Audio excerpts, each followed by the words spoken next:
ఈ రోజున జగన్మోహన్ రెడ్డి గారు గుంటూరు మిర్చి యార్డుకి రావడం జరిగింది.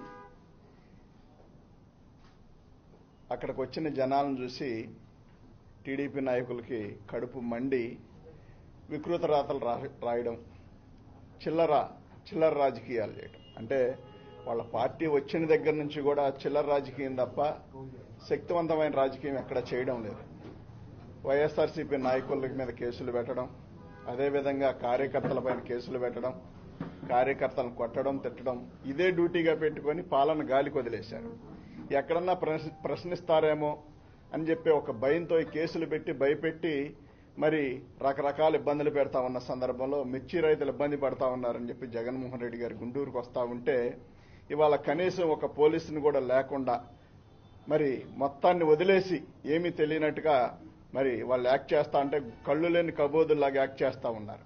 కానీ ఒకసారి గుర్తించాలి మీరందరూ కూడా, గతంలో జగన్మోహన్ రెడ్డి గారు ఎలాంటి నిర్ణయాలు తీసుకొని ఉంటే చంద్రబాబు నాయుడు గారు కానీ, పవన్ కళ్యాణ్ కానీ, ఇంకా ఎవరైనా వాళ్ళ కుమారుడు లోకేష్ కావచ్చు, ఎవరైనా మీటింగులు పెట్టగలిగే వాళ్ళ ఎక్కడైనా ఇలాంటి చిల్లర పనులు వైఎస్ఆర్సీపీలో జగన్మోహన్ రెడ్డి గారు ముఖ్యమంత్రిగా ఉండగా జరిగినాయా? కాబట్టి ఇవాళ రైతులు పడుతున్న ఇబ్బంది కూడా మీరు గాలికి వదిలేసి వాళ్ళ గురించి పట్టించుకునే పరిస్థితిలో మీరు లేరు. ఇవాళ మీరు ఇచ్చిన హామీలన్నీ కూడా పక్కన పెట్టేసి వైఎస్ఆర్సీపీ మీద పగ తీర్చుకోవడమే ధ్యేయంగా పనిచేస్తా ఉన్నారు. కానీ ఒకసారి గమనించండి, మీకు వైఎస్ఆర్సీపీ నాయకులపైనో లేకపోతే మీరు ఎంజాయ్ చేయడానికో ప్రజలు అవకాశాలు కల్పించలేదు. మీరేదో మేలు చేస్తారని జగన్మోహన్ రెడ్డి గారు ఒక అవకాశం ఇస్తే మీరేదో 10 అవకాశాలు కల్పిస్తామని చెప్పి హామీలు ఇచ్చి ఒక పక్కన బీజేపీని, ఒక పక్కన పవన్ కళ్యాణ్ని మరి ఇన్ని రకాలుగా అబద్దాలాడి సూపర్ 6 తీసుకొచ్చి ఇవాళ ఏదో రకంగా ఒడ్డెక్కి ఇవాళ చీఫ్ మినిస్టర్ అయ్యారు. కానీ ఆ ఇచ్చిన అవకాశాన్ని సద్వినియోగం చేసుకోకుండా మరి వక్ర మార్గాన్ని పక్కకెళ్తా ఉన్న మార్గం మరి ఎంతవరకు కరెక్ట్ ఒకసారి పరిశీలించి మరి మీరు చేస్తున్న దుశ్చర్యలందరూ కూడా రాష్ట్ర ప్రజలు చూశారు. ఇప్పటికే వ్యతిరేకత ఎక్కడ చూసినా వెటకారంగా మాట్లాడుకునే పరిస్థితులు.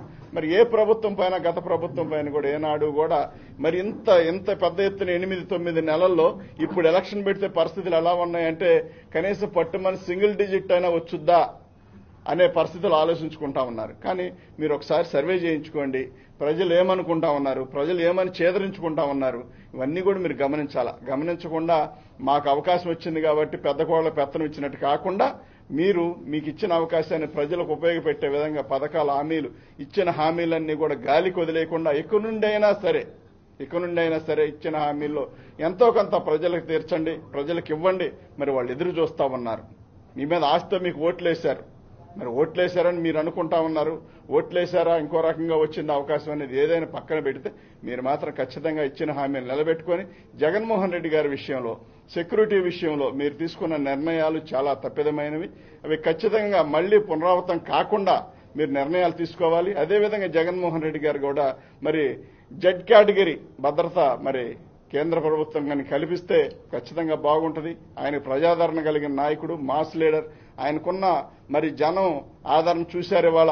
అవన్నీ చూసి కూడా చిల్లరగా కాకుండా పెద్ద మనసుతో రాజకీయ వ్యక్తిలాగా హుందాగా ప్రవర్తించి తగు నిర్ణయాలు తీసుకుని జగన్మోహన్ రెడ్డి గారికి మరి భద్రత కల్పించే విధంగా, అదేవిధంగా ఇవాళ మిర్చి రైతులు పడుతున్న బాధలు ఒకప్పుడు 20-27-30 వేలు దాకా అమ్ముకున్నారు. ఇవాళ 10,000, 8,000, 7,000 అమ్ముకునే పరిస్థితిలో ఉంది అంటే అది ఖచ్చితంగా మీ ప్రభుత్వం దుశ్చర్యలే తప్ప మరొకటి కాదు. కాబట్టి ఇవాళ రైతులను ఆదుకోవాల్సిన బాధ్యత మీ అందరిపైన ఉంది.